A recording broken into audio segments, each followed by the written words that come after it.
पृथ्वीराज चौहान भारत का अंतिम हिंदू शासक, एक ग्रेट पर्सनालिटी जिसके बारे में केवल हमें ही नहीं सारे भारत को पढ़ना चाहिए। लेकिन हमारा दुर्भाग्य ये है कि हम केवल उनका नाम सुने हैं कि पृथ्वीराज चौहान थे कोई, और बस इतना जानते हैं कि वो भारत के अंतिम हिंदू शासक थे। और उनकी सारी बहादुरी और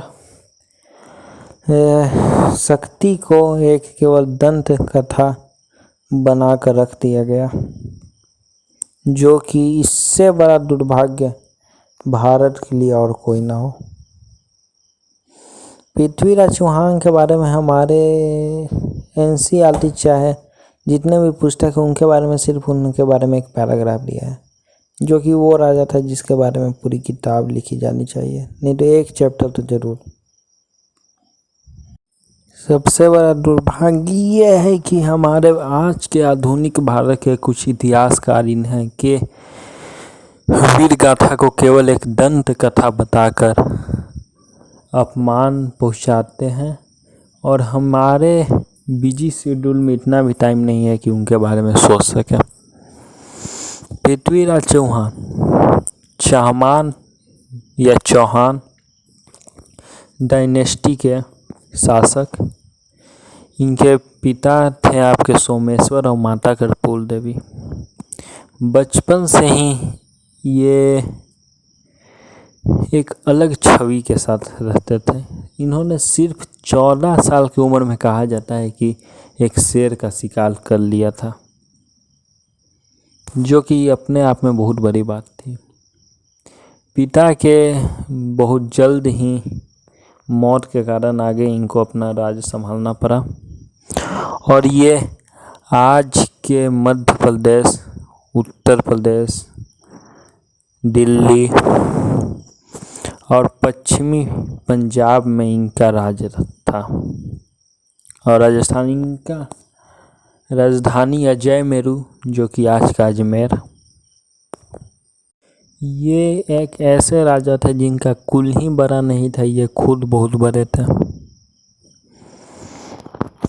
एक बार इनके पड़ोसी राजा गुजरात के चालुक्य वंश के भीमदेव सोलंकी, जो कि उस समय के सबसे शक्तिशाली राजा माने जाते थे, और थे भी, उन्होंने मोहम्मद गौरी को ऐसा हराया था कि दोबारा मोहम्मद गौरी को हिम्मत नहीं हुई थी उनके राज पे आँख उठाने की।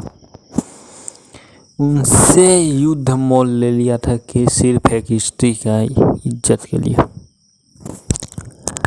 कहा जाता है एक स्त्री के इज्जत के लिए केवल पृथ्वीराज चौहान ने सोलंकी वंश के राजा भीमदेव सोलंकी से युद्ध किया था। पृथ्वीराज चौहान की एक प्रेम कहानी भी है, जो कि बहुत ही बड़ी प्रेम कहानी है। लैला मजनू, रोमियो जूलियट और वगैरह वगैरह का केवल हम लोग प्रेम कहानी पढ़ रहे हैं, लेकिन पृथ्वीराज चौहान का प्रेम कहानी शायद ही बहुत कम लोग जानते होंगे।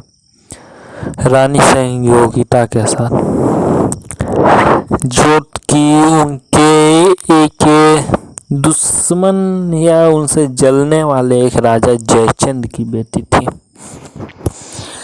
इनका प्रेम कहानी है जो कि आज के नवयुवक जो प्रेम में दिलचस्पी रखते हैं उनके सुनना चाहिए।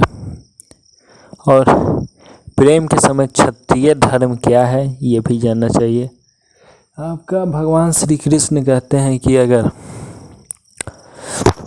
आपको कोई लड़की चाहती है और आप भी उसे चाहते हैं और शादी में विघ्न हो, तो क्षत्रिय धर्म ये कहता है कि उसका अपहरण कर लो, उसमें कोई दोष नहीं है।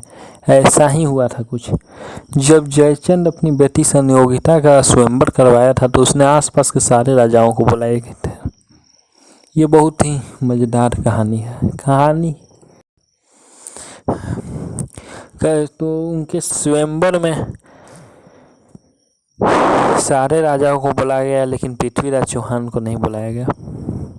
क्योंकि वो राजा जलता था सामने से, और मतलब दुश्मन था तो क्यों बुलाए भाई।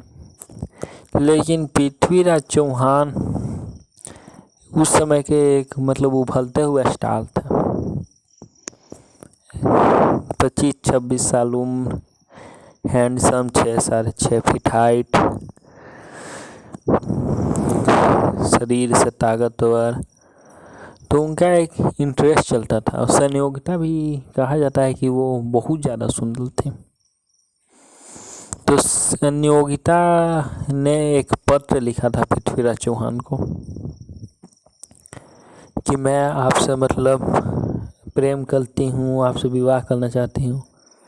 तो जयचंद स्वयंवर में एक पृथ्वीराज चौहान को चिढ़ाने के लिए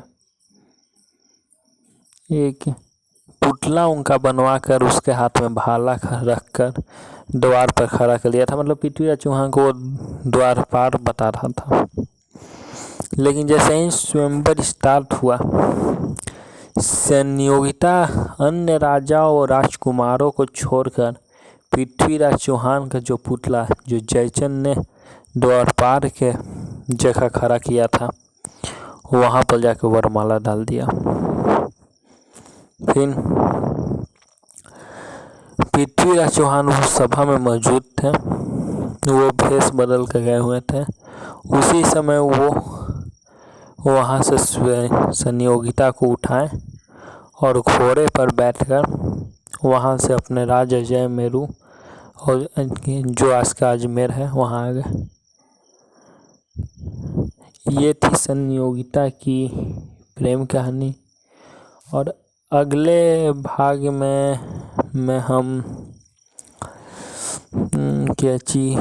ट्राइंग का पहला और दूसरा युद्ध और वो क्षण जो भारत इतिहास का प्राचीन, मध्य और आधुनिक तीनों का सबसे खतरनाक दृश्य है, शब्द भेदी बाण जो पृथ्वीराज चौहान के द्वारा चलाया जाता है, वो अगले एपिसोड में बताएंगे। धन्यवाद।